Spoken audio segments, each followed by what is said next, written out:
نايس. انا مش حاطط هدف بس هو it is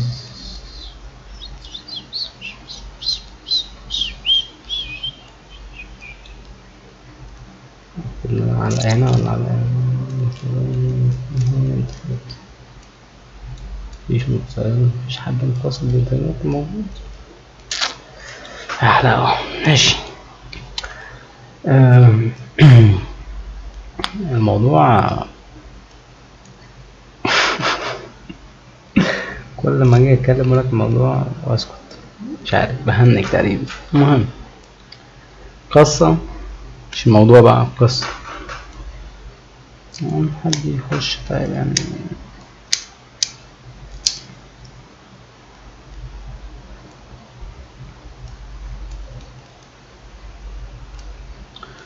يا عمي سجل وانكاتنج الشغل ماشي. في بقى حد مفيش، مش مشكلة. المهم ان الصوت تمام تمام. سك بالرمى. I'm so sorry.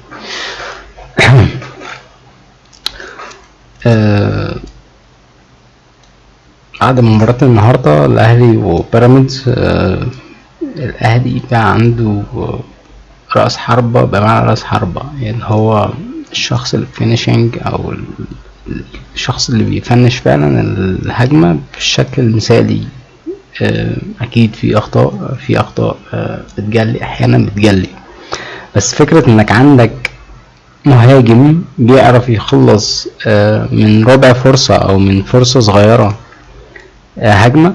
يعني الكرة بتاعت النهاردة دي كانت محتاجة فعلا فرود راس حربة من طراز الفريد، لسبب الوان تاتش مش سهلة تتعمل من اي لاعب يقال انه راس حربة. يعني مفيش لاعب هيبقى عنده الجرأة انه يروح ويحط لمسة بسيطة او خفيفة بس يعرف يوجهها ومبقاش عنده اللي هو ايه تردد، احطها من فوق لا من تحت لا.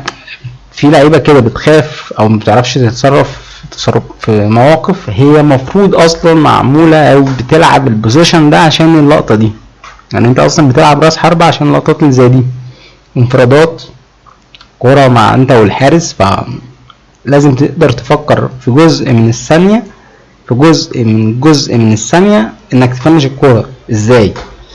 يعني هو ليه كرة تانية برضو كان في ماتش تقريبا مش عارف الداخلية ولا كان ماتش ايه، برضو عمل كرة يعني من فوق الحارس والله ما فاكر، تقريبا ماتش بيراميدز، برضو تقريبا ماتش بيراميدز اللي فات، يا بيراميدز يا الداخلية يعني انا مش متذكر انهي ماتش. كرة اتلعبت له ثرو ولعبها من فوق الحارس بشكل متميز، لكن جات يا دوبك فوق القايم بالظبط. كان في ماتش مودرن سبورت.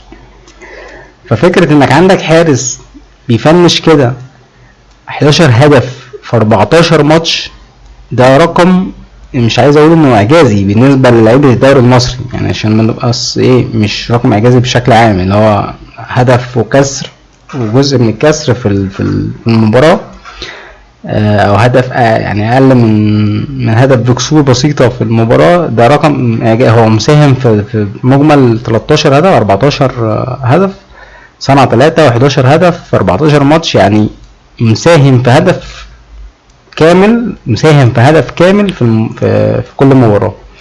فدي ارقام مش عايز اقول ان هي يعني خرافية. لاعب لسه جاي السيزون التاني او بداية من السيزون يعتبر لاعب معاك يعني يعتبر نص سيزون، لعب معاك 14 مباراة بشكل عام، يعني نص سيزون و14 ماتش يعني حوالي نص الموسم، ويعمل معاك الاوفر ده او العرض الجودة دي في عدد الاهداف. يعني انت عندك المهاجم بتاعك انت الرئيسي كهربا ما عملش عدد الاهداف دي، يعني كهربا تقريبا مسجل 6 اهداف، اللي هو انت بتدوحر عشان تحاول تبقى في مصاف ال10 الاوائل الهدافين الدوري، فجأة جالك مدافع مهاجم مش بس بيلعب في ال10 الاوائل في ال10 اوائل اللي في الدوري كهدافين، لا ده هو دلوقتي ثالث الهدافين. فانت مستوعب فكرة ان انت عندك مهاجم حطك يتصنف دلوقتي رابع الهدافين بفرق هدفين فقط عن منافس او الراس الحربة الرئيسي اللي في الدوري المصري اللي هو فيستون ماليلي بتاع اسمه ايه بتاع بيراميدز ده اسمه فيستون ماليلي. فكرة انك عندك مدافع او مهاجم بالقوة دي في 14 ماتش 11 هدف و3 اسيست، لا يعني أسامة أبو علي مهاجم تقريبا الدوري المصري كله كان يبحث عنه من زمان، يعني فكرة او اي فريق تقريبا في العالم كله بيبحث عن مهاجم بالمواصفات دي. طبعا لو الدنيا اروق شوية ممكن تكون دي، لو الدنيا اروق شوية في الماتشات في تناسق شوية في مسافات في يعني مفيش لودنج اللي هو بتاع الماتشات بتاعت الاهلي دلوقتي، اعتقد ممكن يبقى انتاجيته اعلى كمان من كده، خصوصا ان هو ما بياخدش احيانا الماتشات كامله، ساعات بيخرج وينزل كهربا زي الماتش اللي فات، احيانا ما بيلعبش الماتش من بدايته. ففكره ان هو ما لعبش كمان ال 14 ماتش دول كاملين ومسجل معاك 11 هدف وعامل 3 اسيست، فدي يعني ارقام مش عايز اقول خرافيه بس ارقام بالنسبه لمهاجمين الدوري المصري كلهم، مش هقول انه بس مهاجمين النادي الاهلي اللي جم في خلال مثلا ال 20 سنه الاخيره، لا مهاجمين الدوري المصري كله يعني تقريبا من بعد ازارو ليفل، يعني كان هو يعتبر احسن راس حربة جالك في اخر 15 20 سنه كان مهاجم محترف.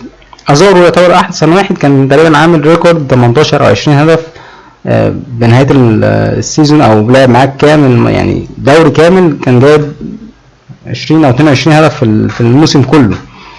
ففكره انك نص الموسم في الريكورد ده وكان سيء، يعني كان لاعب سيء او مهاجم سيء، فكرة بقى انك عندك مهاجم بيفنش بالسهولة دي ماتشات سهلة او هو ما بياخدش وقت كتير او احيانا ما بيلعبش الماتش كله، لا فدي نقطة تحسب لأسامة أبو علي. ومش هقول تحسب للي جاب أسامة أبو علي لانه اللي جاب أسامة أبو علي قبل كده جاب مودست، قبل كده جاب الاخ فمش هنقول انه احسن حاجة هي بتيجي كيمياء، يا بتركب يا متركبش، يعني لو تحط هيدروجين على اكسجين هيدروجين على اكسجين وانت نصيبك، يا تفرقع في وشك يا تطلع لك حاجة، ما مش بتيجي مش كل مرة هتحطهم على بعض هتديك نفس النتيجة، هي دايما مختلفة، يا تضرب في وشك يا هتديك نتيجة كويسة وتمشي الدنيا معاك، فهي مش ثابتة، هي واحدة هي بتيجي ما بتجيش. فهي المرة دي جت كويسة قوي، ما جاتش متوسطة ما جاتش يعني محمد شريف تقريبا ما عملناش الريكورد ده، يعني محمد شريف ما جابش في الموسم كله خلال لعبه مع الاهلي في الموسم على بعضه جاب 14 هدف، يعني انا ما اعرفش اهداف محمد شريف تقريبا 50 هدف بس ما جابش ريكورد 14 هدف او 11 هدف في ما جابش 14 هدف، يعني اعتقد كان اقصى موسم لمحمد شريف 11 او 12 هدف في الموسم كله. ف ما فيش حد جه بالقوة دي كمهاجم لحد دلوقتي ينافس محمد وسام أبو علي. نروح بقى البوينت، يعني مش مستفزة، دي بوينت رخمة قوي. انا من الناس اللي كانت بتلوم على حسين الشحات في اللي عمله وما زلت بلومه لانه في النهاية هو فاعل خاطئ، انما فكرة ان انت اللعيب المستفز لسه موجود ولسه بيستفز اللعيبه ونازل يضرب ونازل يتخانق مش نازل يلعب كوره اصلا، دي كارثه ان في حد كان بيدافع عنه. يعني انا مش ما بدافعش عن حسين الشحات، يعني انا مش عايزك تدافع عن حسين الشحات وانا مش هدافع عن حسين الشحات، بس في المقابل ما اقولش انه الشيبي مش غلطان، يعني مش ان هو حسين غلطان بس الشيبي مش غلطان، لا الشيبي بقى يعني تصرف واحد قصاد من حسين الشحات قصاد تصرفات من الشيبي، بداية من السباب والكلام اللي كان بيتقال في الماتش اللي فات، الماتش اللي حصل فيه الصفقة، نهاية بالماتش بتاع النهارده. لو انت خسرت ماتش خسران الماتش الاخير لحد اخر وقت او لحد اخر ربع ساعة في الماتش، بتخسر ماتش يعني بتخسر الماتش يعني حوالي 75 دقيقة في الدقيقة 75 وانت خسران 1-0، فاللي هو ايه عليا ولا عدائي، اللي هو انا ايه مش باقي عليكم، انا مش باقي على حد يا جدعان، فاللي هو ايه خش كسر في اللعيبه، خش كسر في حسين الشحات بالاخص، يعني هو جابه، يعني هو الكوره حسين الشحات هيطلع طالع من ورا، جاي من ورا عشان يعمل الهجمه، الشيبي جاي من الناحيه التانية باقصى سرعه، اللي هو انا يعني عندي تارجت، انا رايح اضرب حسين الشحات. انا ما اعرفش اذا كان يقصد بشكل كامل ولا لا، بس هو كان في ذهنه ان هو يعمل حاجه، يعني ان هو الدخله مش دخله اللي هو انا هقطع الكوره او هحاول اقطع الكوره. يعني اللي يثبت بقى ان هو كان عنده جزء من تفكيره انه يضرب حسين الشحات، مش انه ياخد الكوره وخلاص، لانه مش عاجبه الانذار، ثم مش عاجبه الطرد، ثم عايز يتخانق. طب انت بتتخانق مع حسين الشحات ليه؟ انت عملت عليه تاكلينج، الحكم ما شافهاش كارت احمر، رجع للفار اداك كارت احمر، فانت عايز تتخانق بقى، تتخانق مع الحكم، تتخانق مع الفار اللي رجعه. انما تتخانق مع الشيبي، تتخانق مع الشحات ليه؟ يعني ايه المبرر انك تتخانق مع الشحات اللي انت ضربته في الملعب وبالتالي انت خدت طرد على كده؟ يعني انهي عقليه تقول ان ده صح؟ ففي تصرفات حتى لو ما ظهرتش قدام الناس او ما ظهرتش قدام الكاميرات بشكل كويس، الاوبشن ده بيدي مساحه اللعيبه تعمل حاجات انت ما تتخيلهاش في الملعب. يعني الكاميرا طول ما هي مش جايه عليك، وفي حاجات الكاميرا مش بتلمحها والكاميرات او المايكات مش بتسمعها، بتحصل في الملعب مستفزه. احنا بشر مش ملائكه، ما ينفعش ان احنا نغلط في المقابل، بس ما ينفعش ان يبقى في غلط واحنا نسكت. يعني هو يعني في ناس تقدر تمسك نفسها، في ناس لا. يعني في مقوله كنت سمعتها لكابتن محمد ابو تريكه، كان في حد بيشتمه في المدرج، او يعني كان معتاد ان انت فريق منافس فانت بتشتم اللاعب. اي نعم الشتائم بتبقى يعني غير مستباحه او يعني غير مستحبه، الشتائم غبيه شويه، بس الفكره في شتائم يعني، ومن ضمنهم اللي كان بيتشتم في الملعب محمد ابو تريكه. فكان في لقاء شفته له من يعني ايام ما كان بيلعب، فقال ان هو يعني فيما معنى الكلام، مش فاكر اللفظ بالظبط، بس هو اللي هو انا يعني متبرع بشرفي يعني اللي هو اللي بيشتم انا يعني زي ما انا مسامحه كده، بس ايه اللي هو يعني مسامح اللي شتمني، اللي هو فيما معنى الكلام اللي كان قاله. كانت ساعتها مش فاكر الكلام بالظبط نص الكلام، بس فيما معناه ان انا مسامح اللي شتمني، وهو كانش عمره ما رد على حد بيشتمه في الملعب، رغم ان تقريبا يعني مش هقول انه قليل اللي بيتشتم، يعني هو قليل اللي شتم محمد ابو تريكه، يعني كان بيشاد بيه من جماهير المنافس اكتر ما هو بيتحيا منهم او بيتشتم منهم. بس في النهايه لما اتشتم او لما كان بيتشتم، هو قال انه يعني مسامح اي حد شتمه، لانه في النهايه الناس دي بشر، جمهور، وهو عارف ان ضغوط الجمهور ويلخ. كان راجل متفاهم جدا الموضوع. في حد غيره لا مش متفاهم، لو سمعك بتشتمه وتقول له انت حيوان وخلاص كده من غير ما تأفور معاه في الشتامه، لا هيرد عليك. لو سمعك بتزعله زعيقه مش عاجباه هيشوط فيك. فهي يعني اختلاف البشر ده بيعمل اختلاف في ردود الفعل بشكل من 0 ل 100 والمليون، الاكشن بيبقى مختلف. بس اكيد في الاكشن اللي موجود ده او الفعل ده اكيد كان ليه، او رد الفعل ده اكيد كان فيه فعل. يعني ما اكيد مفيش فعل حصل وبالتالي شفنا رد فعل من الهوا، يعني مفيش رد فعل على حاجه ما حصلتش، مستحيل. مستحيل بكل قوانين الفيزياء والاحياء وعلوم الجن والانس، مفيش. لازم يكون يعني رد فعل موجود، يبقى كان في فعل في الاصل.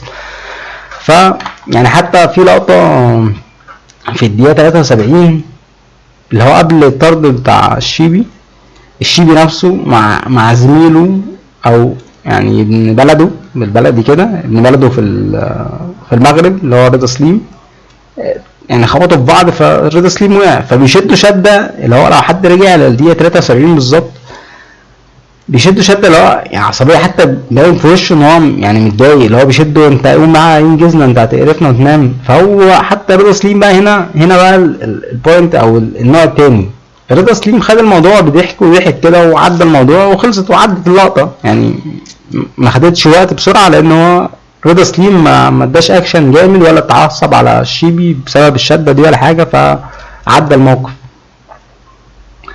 لكن في حد مش هيعديها، لا هيقول له تشد، هيشدوه، هيشتمه، هيرد عليه، هيقول له بتعمل ايه يعني كده، فيبقى في اكشن. انما هو رضا سليم ضحك وعدى الموقف. مفيش دقيقتين او 3 دقايق بالظبط، يعني دقيقة 72 دي رضا الشيبي ومحمد الشيبي ورضا سليم في الدقيقة 72 73 وكسور، 4 دقايق بالظبط، وعمل التاكلينج على حسين الشحات وخد طرد.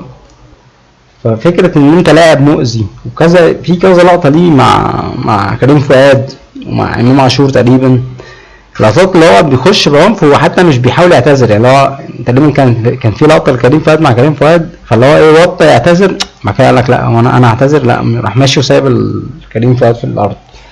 انا ما عنديش مشكلة انك ما تعتذرش، بس اللي هو ما تبقاش برضو مع الخطأ عادي، اللي هو انا بغلط بمزاجي، يعني اللي هو انا كيفي كده، اللي هو عارف السوكة العبيطة اللي هو ضربت ليه يوسف اخويا كيفي كده، جو كيفي كده ده حاجة بنت جزمة، يعني حاجة تيت، اللي هو انا مزاجي واعمل اللي انا عايزه، دي مش حلوة. انت راجل ضيف في بلدنا على راسي، بس ما تجيش تهزقني وانا المفروض اسكت لك، مش بديهي، يعني مش بديهي. لازم يكون في رد فعل للشيبي من اللي بيعمله بشكل عام، مش هقول مواقف معينة، اللي بيعمله بشكل عام، لان هو مش يعني راجل ذو سابقه. لو انت بقى جايبه او بيراميدز متحفظه على الشيبي وبتساندي قوي كده وقضايا ويرفع وتعالى وروح ومحاكم بتاع، الموضوع بعد ما رد انه كان في تصالح ما بينهم وما بين بعض، ما كملش يعني دقايق، يعتبر ما كملش ساعه، خرجوا من الملعب، دخلوا اوضه اللبس، غيروا الهدوم، خرجوا اتصالحوا الاثنين في طرقه الملعب في الاستاد جوه، ومع ذلك الموضوع يوصل للمحكمة، معناه ان هو انت بتسنده. هل انت بقى كبيراميدز، يعني الموضوع هنا بقى شكله كده بيبقى اكبر شوية من ان انت لاعب ورفع قضية، لا هو في حد زقه انه يرفع قضية، في حد محتفظ بالشيبي، رغم انه الشيبي شخصية بتخرج من الملاعب او بتخرج من اندية في المغرب، او كنت بتخرج من اندية في المغرب عشان قلة ادبه، مش عشان لعيب وحش، يعني هو كلاعب في الملعب هو لاعب ممتاز، بس في مخ هنا مش شغال بالشكل ده كشخصيه بقى، يعني انت كلاعب كويس جدا، في المقابل بقى كشخصيه اللاعب ده، يعني كلاعب الكوره هو حلو، انما كشخصيه بني ادم بقى اللي هو مش عايز اقول اللي هو شغاله في نفسه كده، اللي هو لاعب ممتاز، يعني شيكابالا لاعب يعني اسطوري او احد اساطير الزمالك كما يطلقون عليه، لكن شخصيه شيكابالا بقى الانسان تعامله مع ناس في الملعب او ردود فعله ما تتماشاش خالص معاه كلاعب. يعني الشيبي لاعب حلو بس اخلاقه زفت، زيه كده زي شيكابالا بالظبط، يعني مقارنه مع يعني الاختلاف في المقارنه. فالشيبي كان بيمشي من انديه كتير في المغرب بسبب سوء سلوكه اكتر منها ان هم مش عايزينه كلاعب، لان هو لاعب كويس بس كاخلاق لا مش كويس خالص. يعني مش هقول بقى ان هو تاريخه الاسود في المغرب، لا خلينا تاريخه هنا في مصر، الفتره اللي لعبها هنا باين انه اسوأ حاجه ممكن تتخيلها انك تلعب مع الشيبي ده في ملعب، او ان انت تنزل معاه في ملعب، يعني انك تحتك بيه دي كارثه في الملعب، انك تحتك بلاعب زي الشيبي او الشيبي نفسه دي كارثه بكل ما تحمله الكلمه من معنى، في ان انت تختلط او تحتك او تتعامل مع الشيبي داخل الملعب بعيد عن الكوره، الموضوع سيء جدا. اخر حاجه بقى الواحد عايز ياخد فيها شويه، وهي موضوع الدوري العام. بعد مباراة النهارده الاهلي وصل للنقطه 66، وده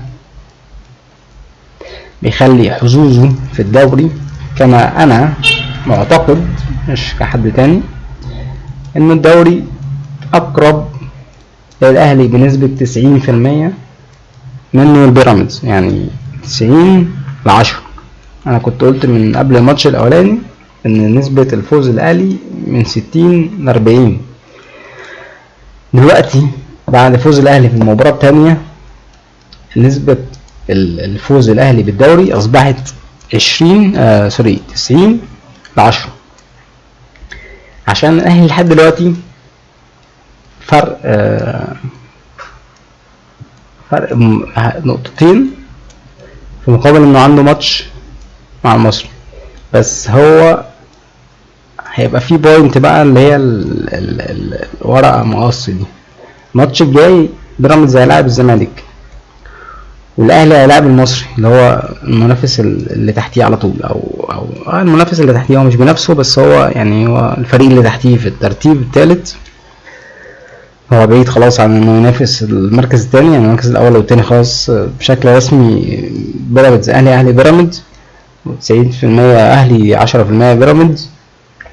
لكن الماتش الجاي مهم لحاجتين، يحسم الاهلي الدوري بدري، يعني يا اما الاهلي بدل ما هو مستني 6 ماتشات، يعني الاهلي فضلوا 8 ماتشات، لو كسب 6 منهم بشكل رسمي الاهلي بطل الدوري. لو كسب 6 ماتشات هيبقى بغض النظر عن المنافس عمل ايه، يعني بغض النظر كسب خسر 6 ماتشات بالوضع الحالي، فوز البيراميدز بالمؤجلات بتاعته او ال5 ماتشات بتاعته، البيراميدز ليه 5 ماتشات، الاهلي ليه 8، الزمالك ليه 7، المصري ليه 4، اللي هم المنافسين المباشرين في الترتيب. ومودرن سبورت يعتبر داخل في الهيصة دي لان الزمالك نهاية الموسم هتخصم منه 3 نقط، فبالتالي سموحة ومودرن سبورت يعتبروا اقوى شوية في المنافسة على المركز الرابع، لان الزمالك يعني حظوظ الزمالك بتيجي من انه عنده 7 ماتشات، غير كده هو ما عندوش حظوظ، يعني هو حظوظه بس انه عنده 7 ماتشات، فهو عنده فارق، يعني هو فارق ما بينه وما بين سموحة 3 نقط.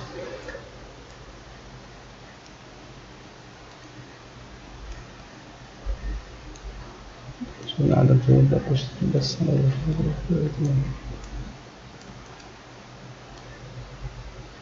محمد الدش زهر يا عم نستقبل اهو من حلو كده، يعني انت برنامج غريب. المهم وات السي الاهلي عنده 8، بيراميدز عنده 5، ففوز الجولة الجاية والماتشات المؤجلة للأهلي وبيراميدز اللي هتتلعب، مؤجلة الزمالك والأهلي اللي هتتلعب مع بيراميدز والمصري، هتحط شكل تقريبي للدوري أكتر من الماتش بتاع النهاردة، يعني هتقرب الشكل أكتر. ليه هتقرب الشكل أكتر؟ لأن الأربعة اللي هيلعبوا مع بعض الماتش الجاي، يعني 2 اللي هيلعبوا قصاد بعض، هما هنقول ان هم اول 4 في الترتيب، بيراميدز الاهلي المصري، يعني ترتيب الدوري دلوقتي بيراميدز الاهلي المصري، يجي من بعدين مودرن سبورت ب50 نقطة، تحتيه الزمالك ب48، ولو اتخصم منه 3 نقط اللي هم بتوع الانسحاب هيبقى 45، وبالتالي هيبقى هو وسموحة تحت. فهنقول انه بس هو عنده 7 ماتشات، يعني بلس 7 ماتشات عن ماينس 7 ماتشات، لسه فاضل له 7 ماتشات، سموحة فاضل له 4، مودرن فاضل له 3 بس. فهي دي بس البوينت اللي بتديها الزمالك انه ينافس على المركز الثالث مع المصري ومودرن سبورت، لان هما الاثنين اللي بينافسوا دلوقتي على المركز الثالث، مين يحصل على المركز الثالث في الدوري. طب ايه هيخلي الموضوع يبقى شكله اوضح شويه في من الجوله الجايه دي او الماتشات الجايه الاهلي والبيراميدز والزمالك وبيراميدز والاهلي والمصري؟ ان المصري لو الاهلي كسب المصري فالاهلي هيطلع النقطه 69 ودي هتديله طبعا دفع اقوى، يعني 90% اللي احنا قلنا عليهم ان الاهلي بنسبه 90% هو بطل الدوري، ال3 نقط دول هيخلوا ال90% دول 95%، لانك خلاص هتقرب اكتر، اللي هو خلاص 7 ماتشات هتكسب منهم 5 يعني انت محتاج 6 ماتشات دلوقتي تكسب الدوري، فلو الماتش اللي كسبته فانت هيبقى محتاج 5 ماتشات، فدي هتخفف كتير قوي من البريس او الضغط عليك في ان انت تفنش الدوري، ولما تفنش الدوري بدري دي حاجه كويسه.